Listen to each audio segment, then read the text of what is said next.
N'y va pas. Pense à ta famille. Tu y arriveras jamais. C'est insensé. T'es incapable de le faire. C'est impossible. Monsieur? Tu sais très bien que personne va te soutenir. Tu y arriveras jamais. C'est trop dangereux. Ça sert à rien. Arrête d'y croire. Tu y arriveras jamais. Monsieur? Nous devons y aller.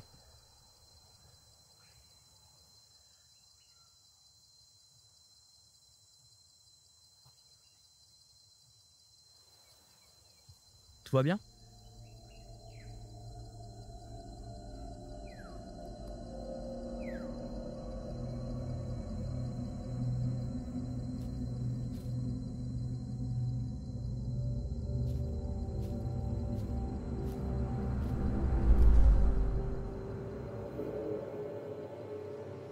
Quand j'ai découvert ce film, c'était par pur hasard.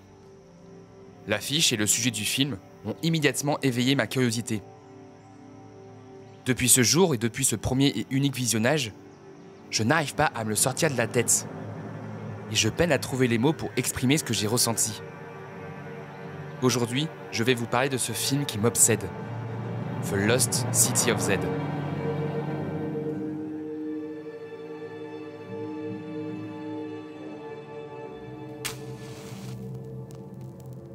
J'ai donc vu ce film qu'une seule fois. Et j'ai vécu ce visionnage comme une expérience, aussi troublante que fascinante. C'est pourquoi j'ai repoussé un maximum ce projet. Je craignais qu'un deuxième visionnage ne me fasse perdre la magie de cette première rencontre. On pourrait dire que ce film, c'est un petit peu l'Apocalypse Now de James Gray. Comme une œuvre ultime et entière pour l'auteur. Et ça, je l'ai ressenti dès les premières secondes. La musique de Christopher Spellman m'accompagne chaque nuit depuis ce visionnage. La beauté de l'image de Darius Khondji m'a laissé en émoi. Et l'histoire de James Gray, le parcours de l'explorateur Percy Fawcett m'ont touché. Comme peu de films ont pu me faire jusque-là. Et pour ceux qui me poseraient la question, voici les 3 films auxquels je m'identifie le plus. La nuit nous appartient, The Lost City of Z et Juste la fin du monde. Mais ça, ce sera pour une prochaine fois.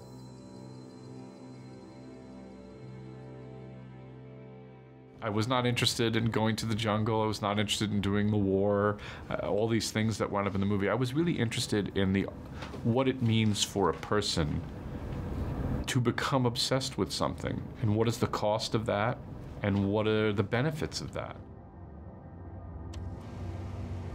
Issu d'une famille modeste et immigrée russe, James Gray est un réalisateur à part. C'est un auteur sous-estimé, discret, jamais dans les petits papiers d'Hollywood, et qui cherche justement à s'y détacher. Pour reprendre la phrase de Didier Perron dans le magazine Culture, il n'est pas connu aux États-Unis, n'est pas dans la liste A pour faire des gros trucs. Il n'est pas ironique, il déteste l'action, l'esbrouffe. Il parle aux adultes, pas aux ados. C'est un fan d'opéra et de romans russes. C'est un cinéaste qui, pour les Américains, est très surestimé en Europe. Ils ne le comprennent pas. Ça doit être pour ça que j'aime son cinéma. Car avec ce portrait et certaines déclarations, on pourrait croire que c'est un cinéaste prétentieux, mais absolument pas. C'est un cinéaste passionné, guidé par les courants du nouvel Hollywood et de la nouvelle vague française, inspiré et animé par un cinéma qui l'a émerveillé plus jeune. Il est justement dépeint comme un héritier de ce cinéma dit classique. Et même si je n'aime pas cette locution, James Gray semble bien s'y accorder. Au lieu de dépeindre une glorification du modèle américain, il s'en éloigne, pour se concentrer sur ceux qui n'ont pas trouvé leur place, ceux qui n'ont pas réussi et qui galèrent. Comme un reflet de sa vie, il propose un cinéma intimiste et personnel, qui saura s'allier parfaitement à tous les genres auxquels il s'est confronté, quitte à aller à l'encontre du système. I don't think I had a lot of faith in myself, you know. I just did what Pop wanted me to do. And you were free. Intransigeant, intègre, incompris, en conflit perpétuel face aux studios qui ne le comprennent pas, James Gray a su se forger une aura au fil des années, et ce malgré ses nombreux échecs au box-office. J'ai le sentiment permanent que ça va être fini pour moi, que je ne referai plus de films, que tout va s'écrouler. Je ne connais pas la sensation que procure le succès. Et pourtant, depuis 1994, James Gray est toujours là, à surmonter chacun de ses obstacles, toujours suivi et toujours soutenu. Et quand j'ai vu The Lost City of Z, j'ai compris pourquoi.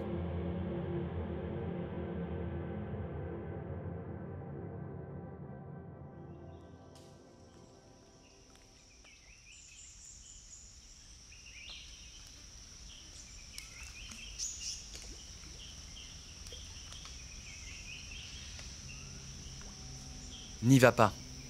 C'est ce qu'a dit Roger Corman à Francis Ford Coppola avant de réaliser Apocalypse Now. Et ce même conseil, Coppola l'a transmis à James Gray.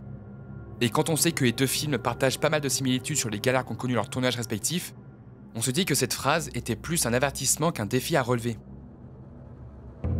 Les ralentissements s'accumulent avec plus de 6 années entre l'annonce du projet et le début du tournage. Les discussions houleuses avec les producteurs se multiplient, et on ne parle pas des nombreux changements d'acteurs et tous les soucis rencontrés pendant le tournage. Blessures, altercations avec des animaux sauvages, conditions extrêmes dans la jungle, un tournage éprouvant et infernal. Même si l'acteur principal, Charlie Hunnam, tisse des liens forts avec l'équipe et son partenaire de jeu, Robert Pattinson, ce tournage s'apparente plus à un cauchemar qu'autre chose, représentant à lui seul l'esprit de l'aventure. Ainsi, avec ces conditions et tous ces problèmes, l'équipe a pu comprendre tout le parcours qu'a traversé Percy Fawcett, physiquement et mentalement. C'est d'ailleurs pour cette raison que James Gray décida après ce film de ne plus jamais tourner dans ce genre de conditions, préférant se consacrer à des projets plus minces, comme son film d'après, Ad Astra. Et oui, c'est un peu ironique. When you're dealing with that kind of heat and humidity, and every day you would lose the light if you were in the jungle at about 2:30 p.m. And I mean, I've never had lightning hit something 90 feet from me before, and I don't know if you've sensed this, but it literally knocks you off your feet. It is the most terrifying thing. All these things get in the way of actually making the film, making the scene that work. Hard enough, if I have a camera in here, this camera, for example, if I have a camera in here and I've got 2 actors, it's hard enough to make a scene good just with this. You know, we're in London and it's great and we can get a nice lunch and everything. But if you have the jungle, that is an added level of impediment to something where you're reaching some kind of expression. I found it an immense struggle. Je préfère être honnête avec vous tout de suite. Je vais avoir du mal à être objectif ou à contenir toute la fascination que m'a procuré ce film. Quand je vous dis que j'avais jamais ressenti ça, bah c'est vrai. Et pour ceux qui me connaissent, même Interstellar ne m'a pas procuré cet effet. Interstellar m'a profondément marqué et ému, mais ici c'était pas pareil. Et si je devais qualifier ce film avec qu'un seul mot, je dirais hypnotisant. Ces différents sentiments se retrouvent dans le livre éponyme La Cité perdue de Z de David Graham. Un livre qui retrace le parcours de Percy Fawcett, mais également la fascination que l'explorateur a engendrée suite à son expédition.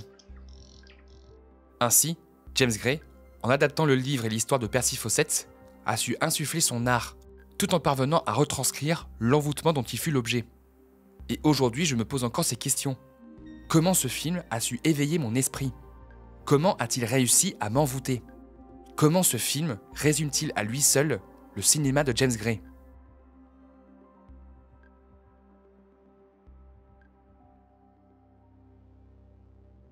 Mr. Costin! I see you seated there. Will you return with us?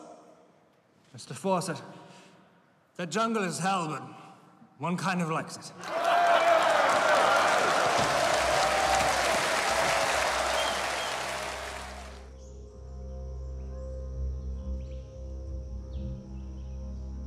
Depuis le début, je vous parle d'un cinéma classique.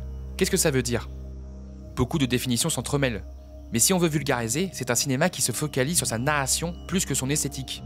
La narration va ainsi servir à la mise en scène, et non pas à l'inverse, ce qui permet d'avoir une forme plus naturaliste, intimiste et rationnelle. Une vision qui sera plus immersive pour les uns, ou plus désengageante pour les autres, plus friand d'une esthétique léchée et soutenue. Avec James Gray, on économise les effets de mise en scène, pour se concentrer sur l'action et les personnages. On ne cherche pas à surcuter une séquence au montage, on cherche avant tout à ce que le spectateur oublie la caméra, pour qu'il puisse s'imprégner de l'ambiance et de l'émotion, et se focaliser sur ce qui est raconté. Ainsi, on accroît la tension, sans surenchérir l'esthétisme. Et j'aurais pu y croire, jusqu'à ce plan. Ce plan est une anomalie dans la carrière de James Gray, mais il résume à la fois toute la profondeur du personnage de Percy Fawcett et pourquoi j'aime autant son cinéma. Mais n'allons pas trop vite, reprenons l'histoire. Percy Fawcett est un major de l'armée britannique. Un homme de valeur, quelqu'un de dévoué et de loyal, mais il reste relégué dans l'ombre de ses compères, terni par la mauvaise réputation de son père. Un jour, la Royal Geographic Society lui propose de cartographier une région inexplorée, à la frontière entre la Bolivie et le Brésil. Cette mission a pour but d'éviter une guerre autour du contrôle du caoutchouc, dans cette zone reculée et assez tendue en termes géopolitiques. Cette mission lui offre une chance de redorer le blason de sa famille et de prouver sa valeur, même si cela implique de s'éloigner de ses proches. L'expédition est rude, dangereuse, des pertes sont à déplorer, et les vivres se font rares. Au bout de sa destination, Fawcett découvre des traces de vie humaine. Pour lui, cela ne fait aucun doute, une ancienne civilisation a vécu ici. Guidé par son esprit d'aventure, il demande qu'une nouvelle expédition soit organisée pour explorer les secrets de l'Amazonie. Mais cette nouvelle quête lui fait réaliser les conséquences de ses absences répétées, alors qu'il voit sa famille se désunir au fur et à mesure. The Lost City of Z est un pur film d'aventure, respectant ses codes à la source même du genre. Dépaysement, exotisme, péripéties reliées à la nature locale, James Gray nous embarque dans les contrées les plus reculées de l'Amazonie, pour montrer sa beauté mais aussi sa dangerosité. Avec ce film, difficile de ne pas songer au cinéma de Werner Herzog, avec Aguirre ou Fitzcarraldo. Également le film aux sources du Nil, mais aussi à la peinture avec les œuvres de Claude Lorrain et d'Henri Rousseau. Une aventure dans son statut le plus pur, qui reste focalisée sur le parcours intérieur de Percy Fawcett. Le film nous dépeint ainsi le portrait typique des héros des films de James Gray. Marginalisé, hanté par un passé trouble, une vie familiale en perdition, le parcours de Percy Fawcett sera semé d'embûches et guidé par un choix cornélien. Assouvir son obsession de la jungle ou sauver sa famille. Percy est un personnage humain, animé mais triste, constamment tiraillé à cause des choix qu'il entreprend. Car malgré l'amour qu'il porte pour sa famille, sa fascination devant la beauté de la jungle et la soif de découverte de Z font de Percy Fawcett un personnage ambivalent. On ressent cette ambivalence et cette complexité grâce à la caméra de James Gray et à son chef opérateur, Darius Khondji, qui reste au plus proche de son héros, en se faisant discret et en appuyant ce qu'il ressent. Accompagné par la justesse du jeu d'acteur de Charlie Hunnam, on ne peut qu'être en phase avec lui, en totale empathie.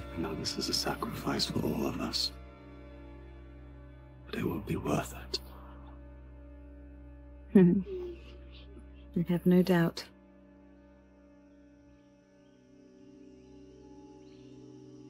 Là où le film tire son épingle du jeu, et là où la photographie se révèle la plus édifiante, c'est dans la manière dont l'impact de Percy se répercute sur les autres personnages qui gravitent autour de lui. James Gray permet ainsi d'aborder à travers eux les thématiques principales du film. Prenons les trois principaux. Percy Fawcett incarne l'obsession et ses conséquences, le poids du passé et les responsabilités familiales. En miroir, Henry Costin représente la dévotion, sans attache familiale, et donc libre de toute obligation. Cependant, ce dernier se voit finalement rattrapé par son devoir de père à la fin, ce qui limite son désir d'exploration, à l'inverse de Percy qui, lui, assouvira sa fougue. Nina, à mes yeux, symbolise l'évolution et l'espoir. Grâce à son soutien, Percy entreprend ce voyage sans se retourner, mais elle incarne avant tout une figure féministe, dans un monde réservé aux hommes. Elle montrera qu'elle vaut autant que lui, et même si elle reste à la maison, c'est sa force et sa prestance qui la mettra au même niveau que Percy. Même si elle ne peut pas immédiatement comprendre les sentiments de Percy, c'est elle qui le pousse à assouvir son obsession, et donc à accepter son destin. Ainsi, la caméra s'imprègne naturellement de ce qui nous est raconté, et adopte le point de vue des personnages pour en saisir toutes les nuances émotionnelles. Les gros plans et les lents travelling soulignent ces émotions, sans jamais les forcer. Le rythme, à la fois lent et doux, mais parfaitement maîtrisé, accentue la contemplation qui se dégage de cette jungle, aussi hostile que magnifique. Tout cela est renforcé par un montage qui donne au plan la possibilité de respirer, offrant ainsi au spectateur le temps de s'immerger pleinement dans cette aventure et de s'imprégner des émotions des personnages. And I could be home with them. Yet I am here with you to attempt great things. Les plans larges permettent de mieux saisir l'action, de magnifier ses décors et de rendre encore plus vivante cette histoire. L'envie de James Gray était de rendre la jungle attirante, splendide, mais également mentale. La teinte dominante jaune doré appuie une chaleur réconfortante pour le héros, et le contraste des teintes suit ses bouleversements émotionnels, comme cette scène de dispute où la teinte globale est bleue. James se permet également quelques plans plus esthétiques que d'habitude, comme ici, où le reflet de Percy symbolise le passé trouble de ses ancêtres et qui le hante. Également ce plan paysage, qui malgré la distance qui sépare les deux personnages, on a l'impression qu'ils sont au même niveau. Si vous tracez une ligne, on sent qu'ils sont à peu près à la même hauteur, montrant un rapprochement entre les deux. Un plan qui pourrait faire écho à celui dont je vous ai parlé.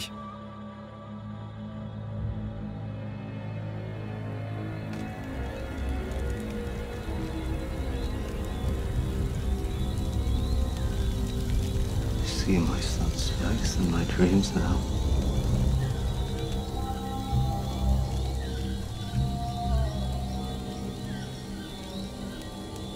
What kind of fool am I to leave my family for this place?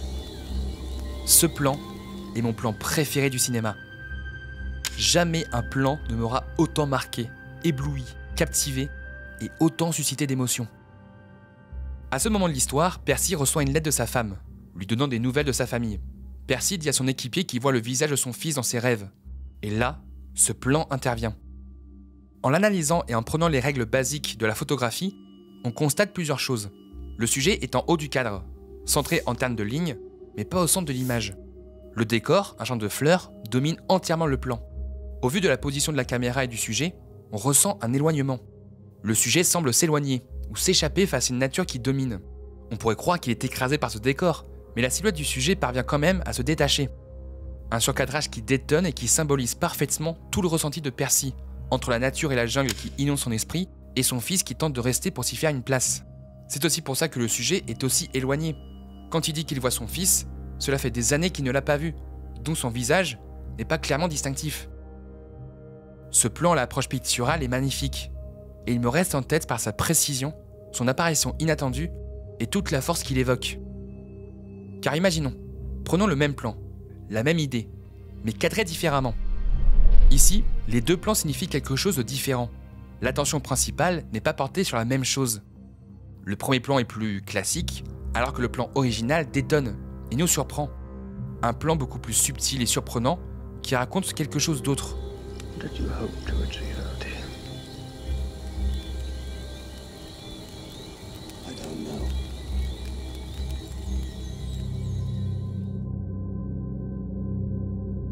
Mais toutes ces images et ce parcours auraient eu moins d'impact sans la musique de Christopher Spellman. À la fois omniprésente et discrète, sans jamais prendre le pas sur la narration, elle accompagne le récit avec mélancolie, mystère et douceur. Une évasion sonore qui tourne en boucle, comme si Spellman avait parfaitement saisi tout le mystère, l'obsession et la contemplation qui en découlent. Une musique aux sonorités apaisantes avec le violon et les percussions, une approche plus naturelle et ethnique avec la flûte, une émotion plus vive et empathique avec la harpe et le violoncelle. On note d'ailleurs un contraste fort entre les musiques beaucoup plus complexes dans les séquences dans la jungle et les musiques plus douces et sobres lors du retour en Angleterre.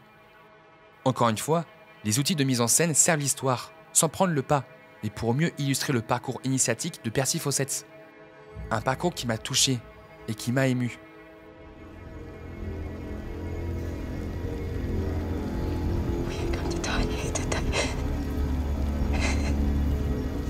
So much of life is a mystery, my boy. But you and I have made a journey that other men cannot even imagine.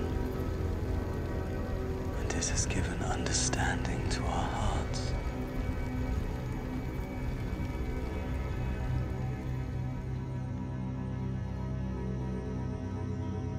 Une passion, une obsession, cela peut être destructeur. Aveuglé par celle-ci, guidé par des intentions trop personnelles, il y a un risque de se mettre des gens à dos. Veiller tard le soir pour écrire une vidéo, manquer une soirée entre amis à cause d'un montage, ne pas se rendre à un événement à cause d'un tournage. Bien sûr que c'est tellement infime comparé à ce qu'a connu le héros de James Gray, mais étrangement, je me suis retrouvé en lui. Je me rappelle des quelques disputes avec les parents, des moqueries, du mépris de mon entourage à l'école, de l'incompréhension de mes frères, mais finalement, ils ont toujours été là, à me soutenir malgré les embûches. Et c'est ça le cœur du film. L'ouverture à l'autre, comprendre l'autre pour se découvrir soi-même. C'est ça le cœur du film. On l'a vu, Percy Fawcett est hanté par le souvenir de son père, qui a détérioré l'image de sa famille. Percy refait les mêmes erreurs. À force d'être obsédé par la cité, il néglige sa famille et ne pense qu'à son propre profit, malgré ses bonnes intentions. Ce qui engendre énormément de disputes et de l'incompréhension des deux côtés. Mais quand je vois le fils de Percy lui dire à la fin qu'il veut l'accompagner dans la jungle, malgré tout ce qu'ils ont traversé, je vois l'ouverture. J'irais même jusqu'à dire un soulagement, car son fils veut comprendre son père, en allant vers lui, et comprendre pourquoi cette cité et cette nature l'obsèdent tant. Il veut l'aider à accomplir sa destinée. Une métaphore pour tous ceux ayant rêvé d'être un artiste, un créateur ou même un sportif, prêt à tout pour y parvenir, quitte à délaisser sa propre vie. Comme le héros, James Gray est habité, a dû surmonter de nombreuses épreuves pour gagner ce statut de réalisateur iconique. Et même si ce dernier a subi de nombreux échecs, il y a toujours eu des personnes pour le soutenir, l'aider et le guider. The Lost City of Z rassemble toutes les ambitions de ce réalisateur, qui n'a jamais cessé d'aller plus loin, malgré les autres qui ont cherché à le ralentir. J'ai cru 1000 fois que le film ne se ferait jamais, mais mon désir d'y arriver en a été décuplé.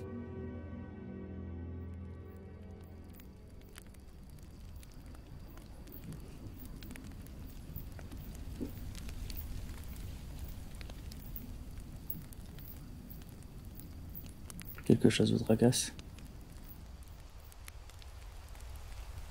J'ai revu le film. Et alors?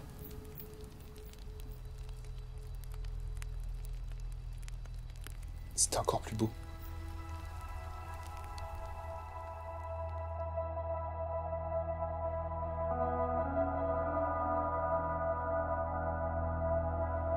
The Lost City of Z a été une expérience. Émouvante et douloureuse, introspective et fascinante, c'est une odyssée. Une aventure onirique qui m'a marqué de manière indélébile, qui me fait prendre conscience de ce qui m'entoure et qui me donne envie de me surpasser. Ce film est une œuvre majeure qui doit être reconnue à sa juste valeur. The Lost City of Z est mon film préféré. Celui qui me fait prendre conscience que le cinéma est un art et il le restera pendant de longues années.